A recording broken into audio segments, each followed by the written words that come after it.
Stanley arrived at his grandfather's house, and while he was waiting for the gate to be opened, he couldn't help reliving some of his childhood memories of spending some of his holidays here. He remembered his grandfather, the bulk of a man he blamed for his parents' divorce. How he hated coming here then. How he hated his grandfather, but surprisingly, he could endure it and even had fun because of his step-grandmother. His mother hated her father's second wife, but the woman was so good to him that she understood what he was going through, and they had formed something akin to a bond. A pity the understanding did not extend to her sons, his step-uncles. He drove in as they opened the gate. I saw some other cars parked. He wished he had come at a different time when there were less visitors. Most of the visitors would see him and their interest would shift from comforting the bereaved to curiosity about him. It was no news that there was no love lost between his mother and his brothers, and oftentimes he was thrown in the midst. Maybe because he wasn't close to his mother's side of the family. Just as he came down from his car, he saw one of his uncles walking with a group of friends and walked up to them and bowed slightly, greeting them. His Yoruba heritage and training coming into action. "Ewo, I will see you inside," he said to him. "That's Stanley, boss's son," one of them said. "Yes," his uncle answered for him. Stanley didn't wait to hear the rest of the conversation, neither did he care. He didn't miss his uncle's tight-lipped greeting or his frown when he saw him. He wished he could finish his visit with his grandma and be gone before his uncle come back inside. Inside the mansion, he stood in his grandma's living room. A wave of nostalgia hit him. He remembered playing here as a child, trying to hide from his grandfather and uncles. He remembered never wanting to leave this room. Those were the days, he mused, when his grandfather used to scold his grandmother for over-pampering or overindulging him. And then he remembered his grandmother telling him once it wasn't overindulgence, but that she was trying to help them both form a bond and create fond memories here, or he would end up hating and blaming them for his parents' breakup. But then it was too late. He was already hating and blaming them. "Stanley?" He heard his grandma call. "Yes, ma," he answered with a smile and did a full prostration for her. Knowing his grandma, she wouldn't accept anything less. "Get up," he said to him and gave him a hug, and he hugged her right back. And then he remembered this woman had given him more hugs than his own mother. "I am sorry about grandfather." He sat down. "Yeah, it was really unexpected. If it is any consolation, he lived a good life and left a great legacy." "Which you are part of," she said to him. Stanley smiled. He guessed in a way he was part of the old man's legacy. "I know you had your differences when you were younger. You blamed him for your parents' breakup. But I believe maturity has taught you it was your parents' choice." "I am not here to talk about me, Grandma. How are you coping?" She heaved a sigh. "I am doing as well as I can. With all the funeral arrangements, I am keeping busy and it's a good thing for me now." "When is the funeral?" 2 weeks from now." "I am surprised Bosse didn't tell you." "She did, but I'm trying to confirm from you." "Good. It is high time you started confirming all your mother tells you." Not calling her a liar, but she doesn't want to see you close to me. "Why do you think your holidays here ended, and she let you be with Rose instead?" Stanley chuckled. "You and my mom are two incredible women, so alike. I wonder why you don't get along. Because your mom is greedy, wants everything for herself, doesn't care who she hurts in the process." His other uncle Larry entered. "Egbon." He stood up to greet and bowed slightly, reminding himself not to get angry.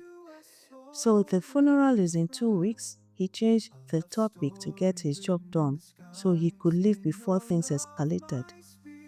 "You have any problem with that?" "No, but is that enough time to do all the rites a man of his caliber deserves?" It was your grandfather's last wish with his dying breath. He said he did not want to linger. He said he wanted peace restored as soon as possible. Stanley nodded. How can I help? He realized he wasn't going to get any more answers than he had already got from them. If you think that trying to form a closeness you shunned while he was alive is going to get you in our good graces, Landry, his mother shouted at him. His mother comes here, breathing all sorts of threats concerning his will. If you're worried about your father's wealth, you shouldn't be. I really don't need any more money or companies. He stood up and turned to his grandma. Please, I would want to help. No matter what, I am his first grandchild. I would love to do my duty if you would allow me. I will call you in a few days. I need time for it all to settle in. Stanley stopped yet at another house. Here he was sure he would get the truth.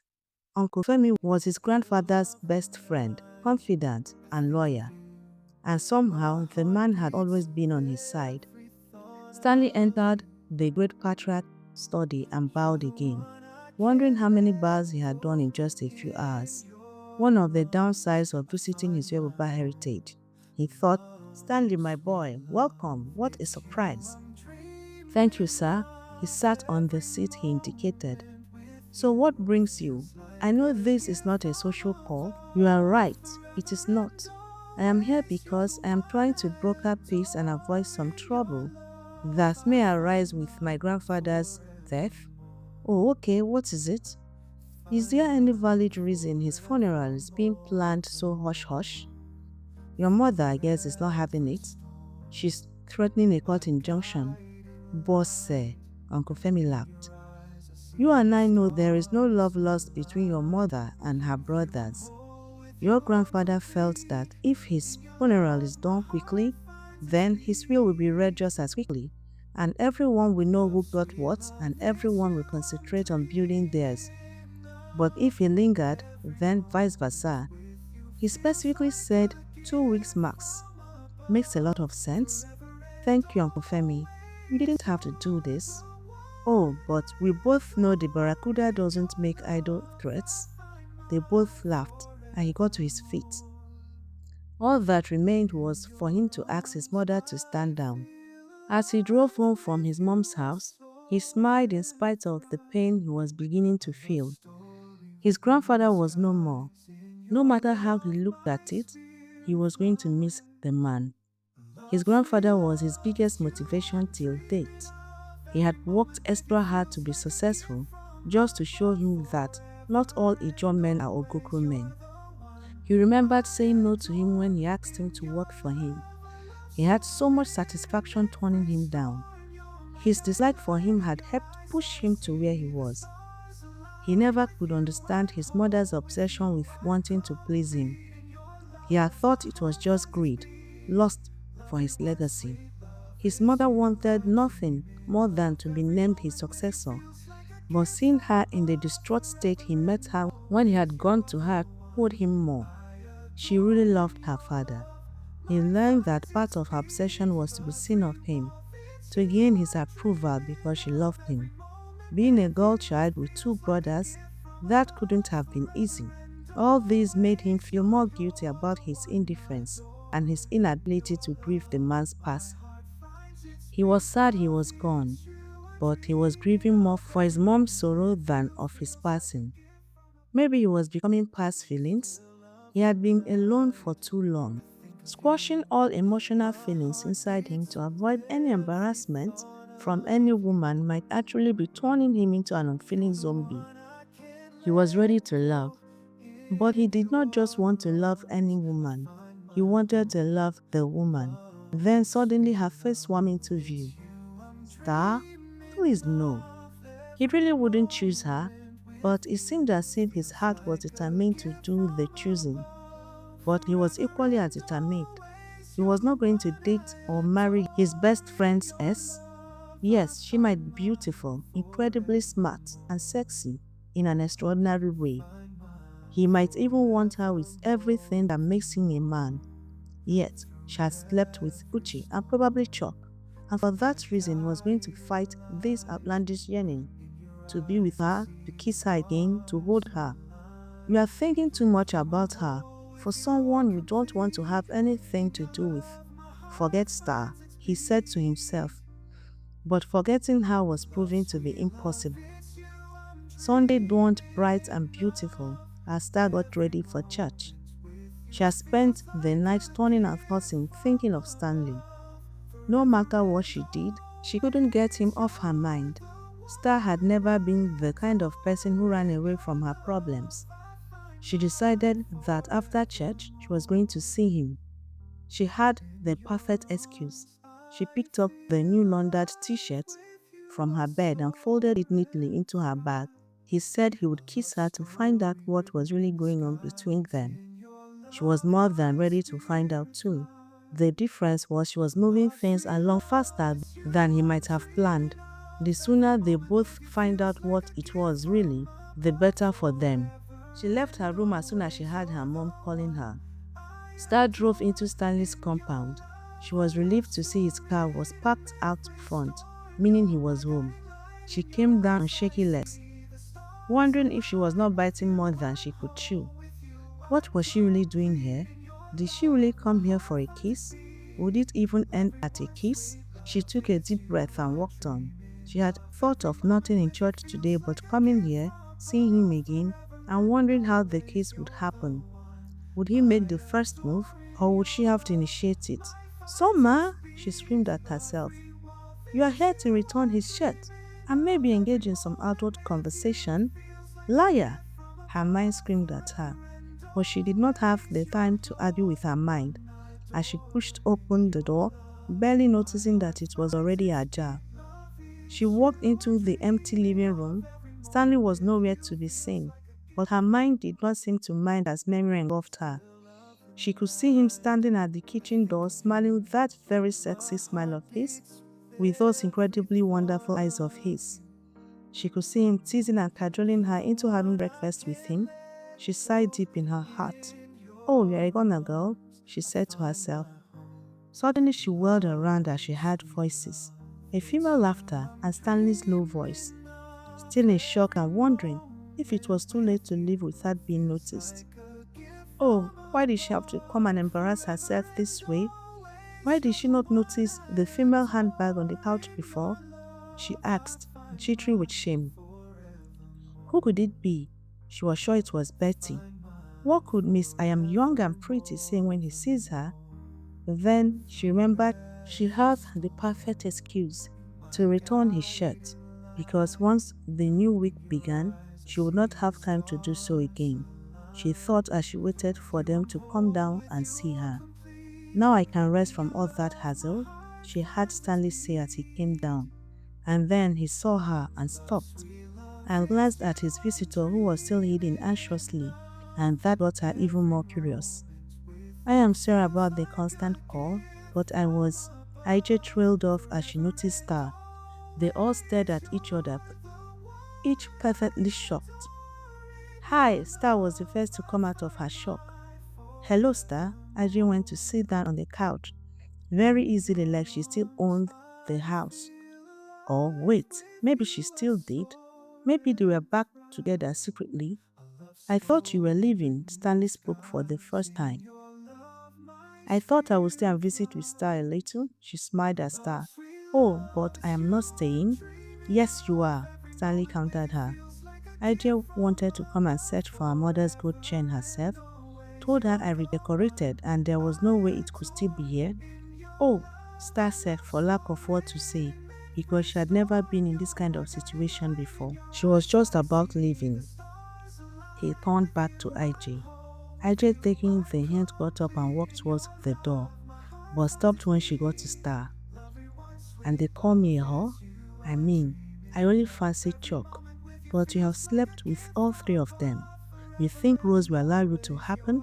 Or I? She left with that. Star stared at her dumbfounded. What was that all about? Nothing. She fumbled in her bag for his t-shirt. There was no way she was going to stay. She was not going to play the cat and mouse game with Stanley and his innumerable women. She brought out the t-shirt and extended it to him. He walked over to her and dragged her to a seat and stared straight at her. Ask your questions before you burst. Forget we kissed. Forget we seemed to suddenly develop this chemistry for each other. We are still friends, and I know as a friend you are dying to know what an S who disgraced me is doing in my house. You already said it. She came to search for her mother's gold. Then she burst out laughing. Was that really what she came for? Yes, as stupid as it sounds. Did I believe her? No. But she had been calling me all week and complaining how precious and sentimental the ornament is to her. She wants you back. I don't want her back. She smiled. You don't believe me. I know you, Stanley. If you did not want to see her, nothing she could have said would have made you allow her into your house. Maybe I was a little curious. I also totally wanted to let her see for herself that there will never be us again, and maybe to assure yourself too. He chuckled and leaned over, making her lean back. He followed, and she had to use her hands to stop herself from falling back on the couch. But he removed her hands from beneath her, and she was suddenly flat on her back, looking up at him as he loomed over her. She stared at him, eyes wide, chest heaving, not knowing what to do. She brought her hands up to push him away or to bring him closer. She did not know which direction her mind was taking.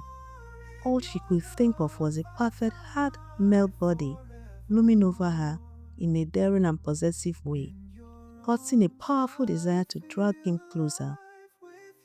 He caught her hands and held them above her head with one of his, staring down at her with such intense stare, and her heart began to thud in her chest. She was sure he could hear it. She then tried to break free of his hold, but she was all too aware that the danger wasn't her hands he had imprisoned above her head, but her senses, which he had turned into mush with the power of his stare. The only woman I am interested in now, he leaned closer, is the one lying helplessly imprisoned beneath me. Then her heart stopped entirely at his words. How did he go from talking as friends to this? How did he go from friendly Stanley to this dominant man above her who seemed to be turned on by her helplessness? And then he swooped down and kissed her. First, he kissed the corners of her mouth as if taking little sips. She wanted more, and she struggled to break free of his hold so she could drag his lips to hers and hold it steady there. She couldn't stand his frustrated little kisses any longer. Easy, love, he said to her. I know what you want. If you are good, I will give it to you. All you have to do is say, kiss me, Stanley. There was no force or power on earth that could have stopped her from saying those very words to him. Kiss me, Stanley. And he kissed her with such intensity. She strained to get closer to him. She strained to put her hands around him, but he wouldn't let her as he ravished her mouth. How can something so pure and powerful be frustrating at the same time? I need to hold you, she said to him. Had she spoken out loud? Was that her voice that came out croaked and laden with passion? Then he looked at her and released her hands, but before she could wrap them around him, they heard the door open and close. Stanley, Betty called. In the still of the night, I think of you. My heart beats with every thought of you. You're the one I can't let go. In your arms I find my home.